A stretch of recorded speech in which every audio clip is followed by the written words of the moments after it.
Dozens of charity workers from the East Midlands have been helping victims of the Grenfell Tower disaster.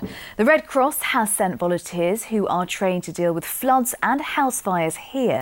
And for one worker from Nottinghamshire, it's been an emotional experience, as our social affairs correspondent Jeremy Ball reports. How can you pick up the pieces after such a devastating disaster?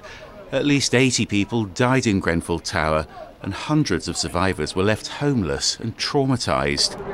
They've been supported here by trained volunteers from the Red Cross.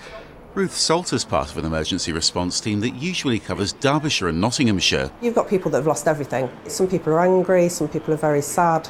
There was still people missing in that first week, which then turned into obviously presumed dead. It's given them that support and maybe holding their hand, listening to the story. Sometimes they just want to sit, they don't necessarily want to speak. The sight of the tower is incredible when you stood underneath it. It does stay with you, but we get a lot of support. The donation side was what struck me the most. There was an incredible amount of food, clothing, toiletries.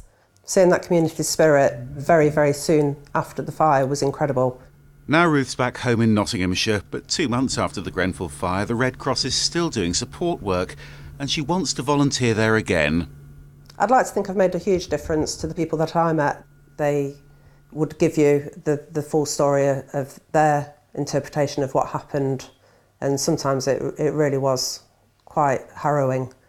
And to be able to walk away and shed a tear before you moved on to the next door, it was really important.